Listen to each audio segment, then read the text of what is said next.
E mais uma vez recebendo aqui o doutor Paulo Feitosa, seja mais uma vez bem-vindo. Ele que sempre traz aqui um olhar jurídico sobre os acontecimentos aí do dia a dia. Bom dia, doutor Paulo, seja bem-vindo. Bom dia, Daniel, bom dia, ouvinte. Hoje o assunto é trânsito. Doutor. O doutor trouxe um tema aqui pra gente. Você ouviu uma matéria falando, né, de álcool e direção.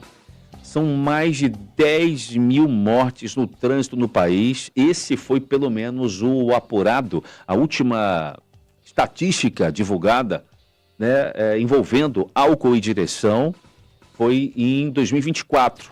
Então, final, vamos colocar 2025, né, porque foi em dezembro de 2024, fez esse apontamento de que álcool e direção são responsáveis por mais de 10 mil mortes no trânsito no Brasil, hein, doutor? Sim, e esse número ele assusta porque é mais de uma morte por hora em todo o Brasil. Então é um número alarmante que a gente tem que ficar de olho.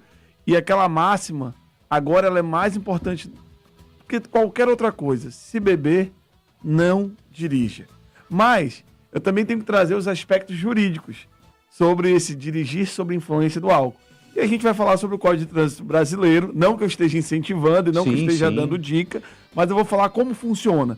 Soprar ou não soprar. Até porque, doutor, até para muitas pessoas não têm noção de como se comportar. Sim, né? sim. Até para, enfim, para não piorar. Mas o cara já está errado, ele pode piorar a situação dele. Sim, e o que eu tenho que deixar bem claro para qualquer ouvinte? Primeiro, a gente tem dois artigos, o artigo 165 e 165A. Ou seja, quando tem uma 165A, é que esse artigo foi criado posteriormente, por uma outra legislação. E aí o que acontece é o seguinte, no artigo 165, ele fala sobre a constatação, dirigir sob a influência do álcool. Ou seja, eu constato que a pessoa estava alcoolizada, ou por meio de um exame de sangue, ou por meio do uso do etilômetro, entre outras maneiras. Eu constato isso. Já o 165A, ele fala sobre a recusa. O que eu quero deixar bem claro para o ouvinte é que tanto no 165 quanto no 165A, as sanções são a mesma. Aí alguém vai dizer, então qual é a vantagem de soprar e não soprar? A vantagem é sempre uma. Se você estiver bebido uma quantidade um pouquinho superior, você pode cair num crime de trânsito. Não que isso não possa ser verificado de outras formas. Vamos lá.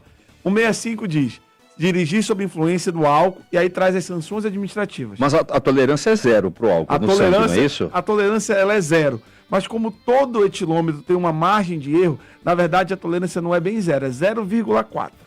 Entendeu? Já tem até alguns testes na internet, o que você pode beber até 0,4. Então aquela história de eu tomei um remédio que continha álcool, eu comi um bombom de licor, também não faz sentido. Não, e se você for ver, tem cerveja que é vendida como zero álcool, você vai ver 0, alguma coisa. Uma coisa de álcool, sim. Dependendo da marca. Então vamos lá, primeira coisa, qual é a pena para quem dirige sob a influência do álcool? A pena é, primeiro, é uma multa gravíssima, agravada 10 vezes. Ou seja, você vai pagar praticamente R$ 2.934, quase R$ 3.000,70.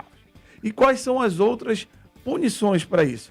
Além de você ter a suspensão de poder dirigir da sua habilitação por 12 meses, na hora, o que o agente de trânsito, o agente fiscalizador, ele vai fazer?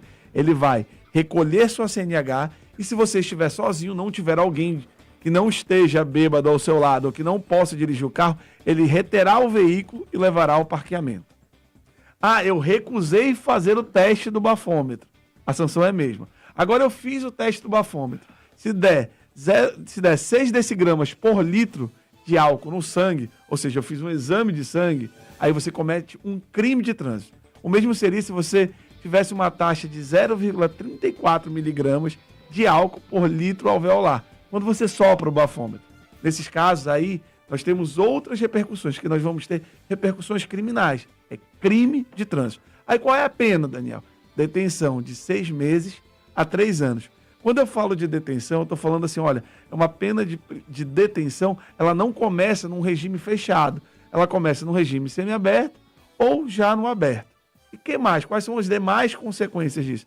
É que você irá a uma delegacia, se você for preso em flagrante, você irá a uma delegacia e lá o delegado poderá arbitrar uma fiança, que varia de 1 a 100 salários mínimos. Já pensou você, naquela noite que você gastou tudo que tinha, recebeu o salário hoje e falou, vou beber.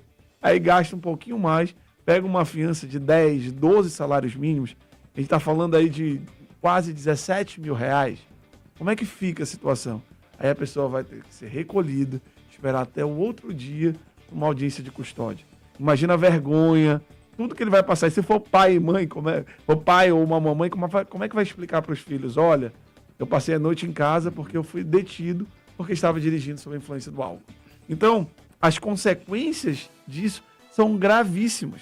E tem mais, se você for pego nesse período, se você for reincidente, daí é pior, porque aí a multa dobra. Então, nunca vai combinar essa mistura de direção e álcool. Não vai combinar. Mas aí a pessoa então ingeriu lá, tomou uma cerveja, já era, já digamos, se enquadra. Como proceder, doutor?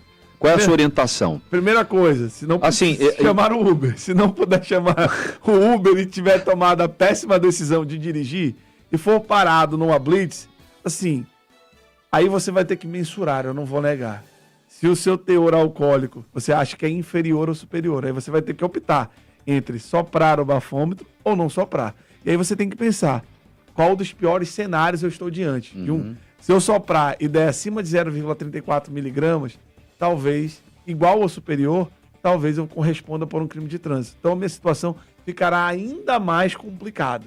Só que assim, as pessoas esquecem que não é simples recusa. Às vezes o agente fiscalizador, o agente de trânsito, ele pode observar sinais exteriores de alcoolização.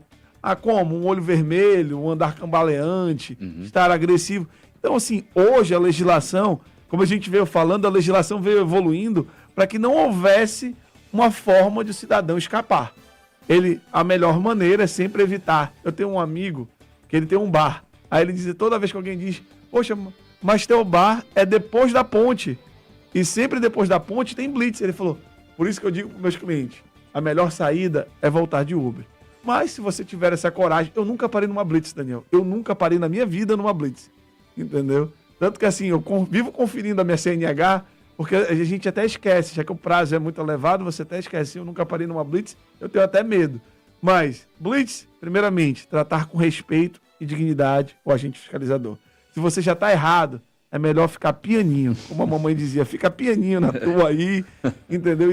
E não tem explicação. Juridicamente, a única coisa, quando as pessoas dizem, eu procurei um advogado para... Porque todo mundo tem direito à defesa. Todo mundo tem direito à defesa. Para tentar fazer a minha defesa e os meus recursos administrativos. Ele nunca vai tentar criar um fato novo. Ele vai atacar o auto em si, ou seja, a documentação que pode estar equivocada. E outra coisa que eu acho extremamente importante dizer aqui. Ninguém pode obrigar você a soprar o bafômetro. Porque é um direito constitucional de todo cidadão não produzir prova contra si mesmo. Aí, a lei ainda te deu duas possibilidades. Ela te deu a possibilidade de você soprar e recusar. E ali, ao cidadão, ele tem que mensurar. Será que eu quero responder por um crime de trânsito ou não? Eu não estou incentivando, eu só estou falando o passo a passo. E por que eu estou falando isso? Porque agora começaram as bandas e as pessoas começam a beber com mais frequência e às vezes tomam uma decisão impensada. Eu sou flamenguista. E assim, na final da Libertadores, houve um acidente depois do jogo de 2 jovens que ingeriram bebida alcoólica, saíram de lá, estavam indo para casa, infelizmente no caminho sofreram um acidente e perderam a vida. E eles estavam celebrando. Assim, todo mundo, eu não bebo, mas todo mundo que bebe diz que bebida é bom para tudo, para tristeza e para celebrar, ela é universal. Mas você tem que ter responsabilidade. Sim. Se for dirigir, não beba.